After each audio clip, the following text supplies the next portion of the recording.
Hello grandma TV స్వాగతం. ఈరోజు నేను చెప్పేదండి మజ్జిగ తోటి రెసిపీ అండి. దీన్ని మెంతి మజ్జిగ అలాగే మజ్జిగ చారు అంటారు. రాత్రి పెరుగు ఉంటే దాన్ని తొలిపి ఇలాగ మజ్జిగ చేసుకున్నాను. అది కొద్దిగా పుల్లగా ఉంటే బాగుంటుంది. దాంట్లోనే రుచి సరిపడ ఉప్పు, ఒక అర స్పూన్ ఉప్పు వేసానండి. అలాగే పసుపు, ఒక అర స్పూన్ పసుపు వేసి రెడీగా ఉంచుకోవాలి. నేను కొద్దిగా క్వాంటిటీ కాబట్టి దీంట్లో ఒక అర స్పూన్ కంటే స్పైసీగా ఉండడానికి అల్లం పచ్చిమిర్చి వేసి జీలకర్ర ఉప్పు వేసి నూరుకోవాలి. కానీ ఇది ఎక్కువ క్వాంటిటీ లేదు కాబట్టి చాలా తక్కువ అర స్పూన్ అయితే చాలండి. అందుకని ఆ రోజు వంకాయ కూర చేసినప్పుడు ఇది గ్రైండ్ చేసింది కొద్దిగా ఒక అర స్పూన్ వేసి దాంట్లో కలిపేసి తర్వాత తాలింపు పెట్టుకోండి. ఈ తాలింపు కూడా తాలింపుది చిన్న పాన్లో దాంట్లోనే ఒక స్పూను ఆయిల్ వేసుకుని ఆయిల్ వేసుకోవచ్చు, లేకపోతే నెయ్యి కూడా వేసుకోవచ్చు అండి.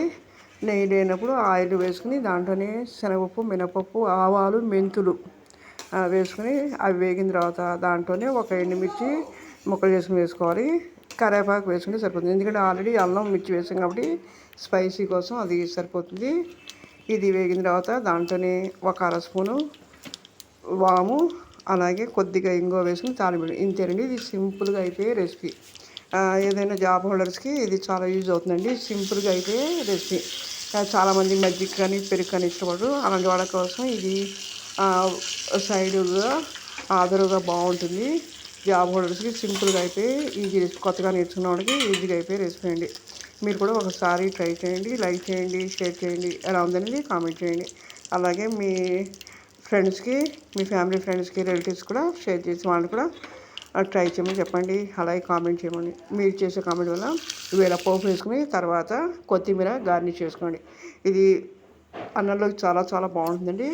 మీరు కూడా ఒకసారి చేయండి. ఇది ఇలా చేసేవన్నీ కూడా స్పైసీగా చాలా బాగుంటాయి.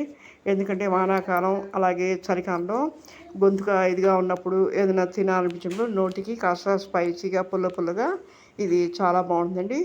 ఇది ఒకసారి ట్రై చేయండి, ఎలా ఉందని కామెంట్ చేయండి. మీరు చేసే కామెంట్ వల్ల నాకు మరిన్ని మంచి వీడియోస్, మంచి రెసిపీస్ పెట్టడానికి అవకాశం ఉంది. ఓకే, థ్యాంక్ యూ అండి.